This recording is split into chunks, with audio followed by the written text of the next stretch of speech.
ನಮಸ್ಕಾರ. ಇವತ್ತಿನ ಈ ವಿಶೇಷ ವಿಶ್ಲೇಷಣೆಗೆ ಸ್ವಾಗತ. ಕೇವಲ ಒಂದೇ ಒಂದು ಎಕರೆ ಜಮೀನನ್ನು ಇಟ್ಟುಕೊಂಡು ಅತ್ಯಂತ ಲಾಭದಾಯಕ ಹಾಗೂ ಸಂಪೂರ್ಣ ಸ್ವಾವಲಂಬಿಯಾದ ಕೃಷಿ ಪರಿಸರವನ್ನು ಹೇಗೆ ಕಟ್ಟಬಹುದು ಅಂತ ಇವತ್ತು ನಾವು ನೋಡಲಿದ್ದೇವೆ. ತಡ ಮಾಡೋದು ಬೇಡ, ನೇರವಾಗಿ ವಿಷಯಕ್ಕೆ ಬರೋಣ. ಇವತ್ತಿನ ನಮ್ಮ ಈ ಪಯಣದಲ್ಲಿ 6 ಮುಖ್ಯ ಹೆಜ್ಜೆಗಳಿವೆ. ಮೊದಲನೇದಾಗಿ ರಾಸಾಯನಿಕ ಜಾಲದಿಂದ ಹೊರಬರುವುದು, ಆಮೇಲೆ ಮಣ್ಣಿನ ಸಾವಯವ ನಿರ್ವಹಣೆ, ಮೂರನೇದು 5 ಹಂತಗಳ ಅದ್ಭುತ ನೀಲನಕ್ಷೆ, ನಂತರ ಮಾರುಕಟ್ಟೆಯ ಏರಿಳಿತಗಳ ಸಮತೋಲನ, ಆಮೇಲೆ ಹೆಚ್ಚು ಲಾಭ ತರುವ ಮೌಲ್ಯವರ್ಧನೆ ಮತ್ತು ಕೊನೆಯದಾಗಿ ಮಧ್ಯವರ್ತಿಗಳಿಲ್ಲದ ನೇರ ಮಾರುಕಟ್ಟೆ. ಸರಿ, ನಮ್ಮ ಮೊದಲನೇ ಹೆಜ್ಜೆ ಕಡೆ ಗಮನ ಹರಿಸೋಣ. ಈ ರಾಸಾಯನಿಕಗಳ ಮತ್ತು ಸಾಲದ ಸುಳಿಯಿಂದ ಹೊರಬರುವುದು. ಒಮ್ಮೆ ಯೋಚಿಸಿ ನೋಡಿ, ಇವತ್ತಿನ ರಾಸಾಯನಿಕ ಕೃಷಿ ಅಂದರೆ ಏನು?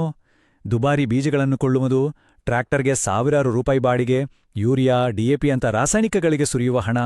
ಇದೊಂದು ರೀತಿ ಎಂದಿಗೂ ಮುಗಿಯದ ಸಾಲದ ಸುಳಿಯಲ್ವಾ? ಆದರೆ ಇದಕ್ಕೆ ಪರ್ಯಾಯವಾಗಿ ನಮ್ಮದೇ ಬೀಜಗಳು, ಮೇಲ್ಮೈ ಉಳುಮೆ, ಹೊಲದಲ್ಲೇ ಸಿಗುವ ಉಚಿತ ಹಸಿರೆಲೆಗೊಬ್ಬರ ಮತ್ತು ನಾವೇ ತಯಾರಿಸುವ ಜೀವಾಮೃತ ಬಳಸಿದರೆ ಕೃಷಿ ವೆಚ್ಚ ಅನ್ನೋದು ಸಂಪೂರ್ಣವಾಗಿ ಮಾಯವಾಗುತ್ತೆ. ಇಲ್ಲಿ ನಾವು ಎಲ್ಲರೂ ಗಮನಿಸಬೇಕಾದ ಒಂದು ಆಳವಾದ ವಿಚಾರ ಇದೆ. ನಾವು ಪ್ರತಿದಿನ ಮಣ್ಣಿಗೆ ಹಾಕುವ ಯೂರಿಯಾದಂತಹ ರಾಸಾಯನಿಕ ಗೊಬ್ಬರಗಳು ಅಲ್ಲಿರುವ ಎರೆಹುಳುಗಳನ್ನ ಅಕ್ಷರಶಃ ಬೆಂಕಿಯಂತೆ ಸುಡುತ್ತವೆ. ಹೌದು, ಒಂದು ಅತ್ಯದ್ಭುತ ನೈಸರ್ಗಿಕ ಗೊಬ್ಬರದ ಕಾರ್ಖಾನೆ ಆಗ್ಬೇಕಿದ್ದ ನಮ್ಮ ಭೂಮಿ ಕೇವಲ ಒಂದು ನಿರ್ಜೀವ ರಾಸಾಯನಿಕ ಕಾರ್ಖಾನೆಯಾಗಿ ಬದಲಾಗ್ತಿದೆ. ಭೂಮಿಯ ಆ ನೈಸರ್ಗಿಕ ಶಕ್ತಿಯೇ ನಾಶವಾಗ್ತಿದೆ. ಹಾಗಾದ್ರೆ ಇದಕ್ಕೆ ಪರಿಹಾರ ಏನು? ಅದೇ ನಮ್ಮ ಎರಡನೇ ಹೆಜ್ಜೆ, ಹಾಳಾದ ಮಣ್ಣಿಗೆ ಮರುಜೀವ ಕೊಡುವ ಸಾವಯವ ಮಣ್ಣಿನ ನಿರ್ವಹಣೆ. ಈ ಹಾಳಾದ ಮಣ್ಣನ್ನ ಗುಣಪಡಿಸಲು ಜೀವಾಮೃತ ಅನ್ನೋದು ಒಂದು ಸಂಜೀವಿನಿದ ಹಾಗೆ. ಇದೇನೂ ದೊಡ್ಡ ರಾಕೆಟ್ ಸೈನ್ಸ್ ಅಲ್ಲ. ಕೇವಲ ನಮ್ಮದೇ ಹಸುವಿನ ಸಗಣಿ, ಗಂಜಲ, ಸ್ವಲ್ಪ ಬೆಲ್ಲ ಮತ್ತು ದ್ವಿದಳ ಧಾನ್ಯದ ಹಿಟ್ಟು, ಇಷ್ಟೇ. ಈ ಸರಳ ನೈಸರ್ಗಿಕ ಮಿಶ್ರಣ ಕೃತಕ ಗೊಬ್ಬರಗಳಿಗೆ ಬೆಸ್ಟ್ ಪರ್ಯಾಯ. ಇದು ಮಣ್ಣಿಗೆ ಸೇರ್ತಿದ್ದಂತೆ ಅಲ್ಲಿರುವ ರೈತಮಿತ್ರ ಸೂಕ್ಷ್ಮಾಣುಜೀವಿಗಳು ಕೋಟ್ಯಾಂತರ ಪಟ್ಟು ವೃದ್ಧಿಯಾಗುತ್ತವೆ. ಇವೆರಡರ ವೆಚ್ಚದ ವ್ಯತ್ಯಾಸ ನೋಡಿದರೆ ನಿಜಕ್ಕೂ ಆಶ್ಚರ್ಯ ಆಗುತ್ತೆ. ಒಂದು ಕಡೆ ಸಾವಿರಾರು ರೂಪಾಯಿ ಕೊಟ್ಟು ಮಣ್ಣನ್ನು ಹಾಳುಮಾಡುವ ಯೂರಿಯಾ ಮತ್ತು ಡಿಎಪಿ, ಇನ್ನೊಂದು ಕಡೆ ಕೇವಲ 300-400 ರೂಪಾಯಿ ಖರ್ಚಿನಲ್ಲಿ ನಮ್ಮದೇ ಜಾನುವಾರುಗಳ ತ್ಯಾಜ್ಯದಿಂದ ತಯಾರಾಗುವ ಜೀವಾಮೃತ. ಕೇವಲ ರಾಸಾಯನಿಕ ಬಿಟ್ಟು ಜಾನುವಾರು ತ್ಯಾಜ್ಯ ಬಳಸಲು ಶುರು ಮಾಡಿದರೆ ನಮ್ಮ ಜೇಬಿನಲ್ಲಿ ಎಷ್ಟು ಹಣ ಉಳಿಯುತ್ತೆ ಅಂತ ಲೆಕ್ಕ ಹಾಕಿ. ಹಣ ಉಳಿಸಲು ಇನ್ನೊಂದು ಅದ್ಭುತ ಐಡಿಯಾ ಅಂದ್ರೆ ಉಚಿತ ಹಸಿರೆಲೆ ಗೊಬ್ಬರ. ಜಮೀನಿನ ಗಡಿಗಳಲ್ಲಿ ಸುಮ್ಮನೆ ಬೇಲಿ ಹಾಕುವ ಬದಲು ನುಗ್ಗೆ, ಗ್ಲಿರಿಸಿಡಿಯಾ ಮತ್ತು ಅಗಸಿಯಂತಹ ಗಿಡಗಳನ್ನ ಬೆಳೆಸಬಹುದು. ಅವು 6-7 ಅಡಿ ಎತ್ತರಕ್ಕೆ ಬೆಳೆದಾಗ ಕತ್ತರಿಸಿ ಎಲೆಗಳನ್ನ ನೇರವಾಗಿ ಮಣ್ಣಿಗೆ ಸೇರಿಸಿ ಮಲ್ಚಿಂಗ್ ಮಾಡಿದ್ರೆ ಸಾಕು. ಹೊರಗಡೆಯಿಂದ ಕಾಂಪೋಸ್ಟ್ ತರುವ ಟೆನ್ಷನ್ ಕೂಡ ಇರಲ್ಲ. ಈಗ ಬನ್ನಿ ಈ ಸಂಪೂರ್ಣ ಕಲ್ಪನೆಯ ಅತಿ ಮುಖ್ಯವಾದ ಭಾಗಕ್ಕೆ, ಅದೇ 5 ಹಂತಗಳ ನೀಲನಕ್ಷೆ. ಇದು ಒಂದೇ ಎಕರೆಯನ್ನ ಅದ್ಭುತವಾಗಿ ಬಳಸಿಕೊಳ್ಳುವ ಒಂದು ವೈಜ್ಞಾನಿಕ ವಿನ್ಯಾಸ. ತೋಟದ ಗಡಿ ಅರಣ್ಯದಿಂದ ಶುರುವಾಗಿ ಎತ್ತರದ ಮೇಲಾವರಣ, ಅದರ ಕೆಳಗೆ ಮಧ್ಯಮ ಗಾತ್ರದ ತೋಟಗಾರಿಕೆ, ನೆಲದ ಮಟ್ಟದ ಬೆಳೆಗಳು ಹಾಗೂ ಕೊನೆಯದಾಗಿ ಪಶುಸಂಗೋಪನೆ. ಜಮೀನಿನ ಗಡಿಯಿಂದ ಹಿಡಿದು ಮಣ್ಣಿನ ಆಳದವರೆಗೂ ಪ್ರತಿಯೊಂದು ಇಂಚನ್ನು ಲಾಭದಾಯಕವಾಗಿ ಬದಲಾಯಿಸುವ ವಿಧಾನ ಇದು. ಮೊದಲ 2 ಹಂತಗಳಲ್ಲಿ ಏನಾಗುತ್ತೆ ಗೊತ್ತಾ? ಗಡಿಯ ಸುತ್ತ ತೇಗು ಮತ್ತು ಮಹಾಗನಿಯಂತಹ 100 ಮರಗಳನ್ನು ಬೆಳೆಸೋದು.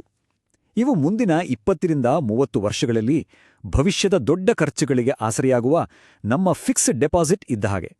ಜೊತೆಗೆ ತೋಟದ ಒಳಗೆ ಒಂದು 50 ತೆಂಗಿನ ಮರಗಳಿದ್ರೆ ಸಾಕು, ಪ್ರತಿ ತಿಂಗಳು ನಮ್ಮ ಕೈಗೆ ಖಚಿತವಾದ ನಗದು ಹರಿಯು ಬರ್ತಾನೆ ಇರುತ್ತೆ.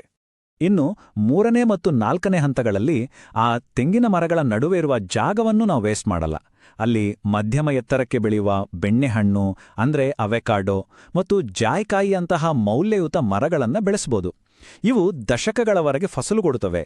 ಇನ್ನು ನೆಲದ ಮಟ್ಟದಲ್ಲಿ ದಿನನಿತ್ಯದ ಖರ್ಚಿಗೆ ತರಕಾರಿ ಬೆಳೆಗಳು ಇದ್ದೇ ಇರ್ತವೆ.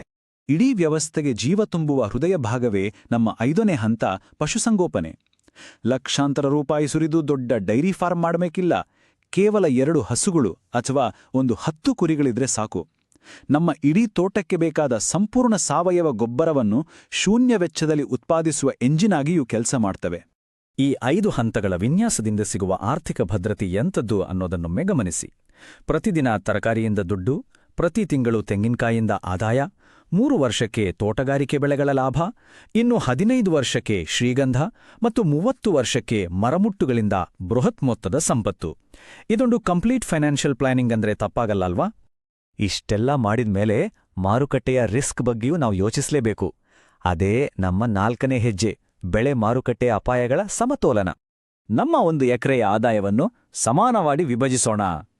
25% ಮರಮುಟ್ಟು, 25% ತೆಂಗು ಮತ್ತು ತೋಟಗಾರಿಕೆ, 25% ತರಕಾರಿಗಳು ಮತ್ತು ಉಳಿದದ್ದು ಪಶುಸಂಗೋಪನೆ.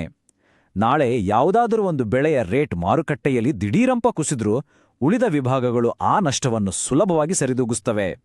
ಕೃಷಿಯಲ್ಲಿ ರಿಸ್ಕನ್ನು ಸಮತೋಲನ ಮಾಡಲು ಇದಕ್ಕಿಂತ ಒಳ್ಳೆ ದಾರಿ ಬೇರೊಂದಿಲ್ಲ. ಇನ್ನು ನಮ್ಮ 5ನೇ ಹೆಜ್ಜೆ, ಬರುವ ಲಾಭವನ್ನ ಮತ್ತಷ್ಟು ಹೆಚ್ಚಿಸುವ ಮೌಲ್ಯವರ್ಧನೆ. ನಾವು ಬೆಳೆದಿದ್ದನ್ನು ಹಾಗೆ ಮಾರುವ ಬದಲು ಸ್ವಲ್ಪ ಸ್ಮಾರ್ಟಾಗಿ ಯೋಚಿಸೋಣ. ಕಚ್ಚಾ ತೆಂಗಿನಕಾಯಿ ಮಾರುವುದಕ್ಕೂ ಅದನ್ನೇ ಕೊಬ್ಬರಿ ಎಣ್ಣೆ ಮಾಡಿ ಮಾರುವುದಕ್ಕೂ ಲಾಭದಲ್ಲಿ ಅಜಗಜಾಂತರ ವ್ಯತ್ಯಾಸ ಇದೆ. ಹಾಗೆಯೇ ಹಸಿ ನುಗ್ಗೆ ಸೊಪ್ಪಿಗಿಂತ ಅದರ ಪುಡಿಗೆ ಅಂದ್ರೆ ಸೂಪರ್ ಫುಡ್ ಪುಡಿಗೆ ಮಾರುಕಟ್ಟೆಯಲ್ಲಿ ಭಾರಿ ಬೇಡಿಕೆ. ನುಗ್ಗೆ ಬೀಜಕ್ಕಿಂತ ನುಗ್ಗೆ ಎಣ್ಣೆಗೆ ಚಿನ್ನದಂತಹ ಬೆಲೆ ಇದೆ. ಈ ಮಧ್ಯವರ್ತಿಗಳು ಪಡೆಯುತ್ತಿದ್ದ ಲಾಭವನ್ನು ಸ್ವಲ್ಪ ಶ್ರಮ ಹಾಕಿದ್ರೆ ನಾವೇ ನಮ್ಮ ಜೇಬಿಗೆ ಇಳಿಸ್ಕೊಳ್ಬಹುದು. ಮೌಲ್ಯವರ್ಧನೆಯಲ್ಲೇ ಒಂದು ಮಾಸ್ಟರ್ ಸ್ಟ್ರೋಕ್ ಅಂದ್ರೆ ಶ್ರೀಗಂಧದ ತಂತ್ರ. ಕೇವಲ ಅರ್ಧ ಎಕರೆಯಲ್ಲಿ ಎಚ್ಚರಿಕೆಯಿಂದ ಆರಿಸಿದ 100 ಶ್ರೀಗಂಧದ ಬೀಜಗಳನ್ನು ನೆಟ್ಟರೆ ಮುಂದಿನ 15 ವರ್ಷಗಳಲ್ಲಿ ಅದು ಕೋಟ್ಯಾಂತರ ರೂಪಾಯಿ ಆದಾಯ ತರಬಲ್ಲದು. ಸ್ವಲ್ಪ ತಾಳ್ಮೆ ಇರಬೇಕು ಹಾಗೂ ಗಿಡಗಳಿಗೆ ಅತ್ಯಾಧುನಿಕ ಸೆನ್ಸಾರ್ ಭದ್ರತೆಯನ್ನು ಅಳವಡಿಸಿಕೊಳ್ಳಬೇಕು ಅಷ್ಟೇ. ಇದು ಹೈ ರಿಸ್ಕ್ ಹೈ ರಿವಾರ್ಡ್ ಆಟ. ಈಗ ಬರೋಣ ನಮ್ಮ ಕೊನೆಯ ಹಾಗೂ ಅತ್ಯಂತ ಪ್ರಮುಖ ಹೆಜ್ಜೆಗೆ. ಅದೇ ಮಧ್ಯವರ್ತಿಗಳಿಲ್ಲದ ನೇರ ಗ್ರಾಹಕ ಮಾರುಕಟ್ಟೆ. ಸಾಂಪ್ರದಾಯಿಕ ಮಧ್ಯವರ್ತಿಗಳನ್ನು ತಪ್ಪಿಸುವುದು ಇಂದಿನ ಕಾಲಕ್ಕೆ ಅತ್ಯಗತ್ಯ. ಈ ಡಿಜಿಟಲ್ ಜಗತ್ತಿನಲ್ಲಿ ಇನ್ಸ್ಟಾಗ್ರಾಂನಂತಹ ಸೋಷಿಯಲ್ ಮೀಡಿಯಾ ಮೂಲಕ ನಮ್ಮದೇ ಆದ ಒಂದು ಬ್ರ್ಯಾಂಡ್ ಕಟ್ಟಬಹುದು. ಬಿಗ್ ಬಾಸ್ಕೆಟ್ ಮತ್ತು ಝೆಪ್ಟೋದಂತಹ ಆನ್ಲೈನ್ ವಿತರಣಾ ಜಾಲಗಳ ಜೊತೆ ಕೈಜೋಡಿಸಿದ್ರೆ ಆರೋಗ್ಯದ ಬಗ್ಗೆ ಕಾಳಜಿ ಇರುವ ನಗರದ ಗ್ರಾಹಕರಿಗೆ ನೇರವಾಗಿ ತಲುಪಬಹುದು. ಇದೇ ಇಂದಿನ ಸ್ಮಾರ್ಟ್ ಮಾರ್ಕೆಟಿಂಗ್. ಇಲ್ಲೊಂದು ಕುತೂಹಲದ ಸಂಖ್ಯೆ ಇದೆ ನೋಡಿ, 5,000 ರೂಪಾಯಿಗಳು. ಹೌದು, ಕೇವಲ ಒಂದೇ ಒಂದು ಸಂಪೂರ್ಣವಾಗಿ ಬೆಳೆದ ಮೆಕ್ಯಾಡಮಿಯಾ ಮರದಿಂದ ಸಿಗುವ ವಾರ್ಷಿಕ ಆದಾಯವಿದು. ಇಂತಹ ವಿಲಕ್ಷಣ ಬೆಳೆಗಳನ್ನ ಬೆಳೆದು ಅದನ್ನ ನೇರವಾಗಿ ನಗರದ ಜನರಿಗೆ ಮಾರ್ಕೆಟಿಂಗ್ ಮಾಡಿದ್ರೆ ಎಂತಹ ಬೃಹತ್ ಲಾಭ ಗಳಿಸ್ಬೋದು ಅನ್ನೋದಕ್ಕೆ ಇದೊಂದು ಅತ್ಯುತ್ತಮ ಸಾಕ್ಷಿ. ಕೊನೆಯದಾಗಿ ಒಂದು ಮಾತು. ಕೇವಲ 1 ಎಕರೆಯಲ್ಲಿ ಇಷ್ಟೆಲ್ಲ ಅದ್ಭುತಗಳನ್ನು ಸಾಧಿಸಲು ಸಾಧ್ಯವಿದ್ದ ಮೇಲೆ 100 ಎಕರೆಗಳನ್ನು ಹೊಂದೋದ್ರಲ್ಲೇ ನಿಜವಾದ ಕೃಷಿ ಸಂಪತ್ತು ಅಡಗಿದೆಯಾ? ಅಥವಾ ಒಂದೇ 1 ಎಕರೆಯ ನೀಲನಕ್ಷೆಯನ್ನು ಆಳವಾಗಿ ಅರ್ಥ ಮಾಡಿಕೊಂಡು ಸ್ಮಾರ್ಟ್ ಆಗಿ ಕೃಷಿ ಮಾಡೋದ್ರಲ್ಲಿದೆಯಾ?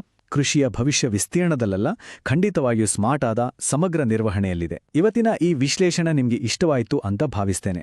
ಹೊಸ ವಿಚಾರಗಳನ್ನು ಕಲಿಯುವ ಹಾಗೂ ಅಳವಡಿಸಿಕೊಳ್ಳುವ ಈ ಹಂಬಲ ಸದಾ ಜೀವಂತವಾಗಿರಲಿ. ನಮಸ್ಕಾರ.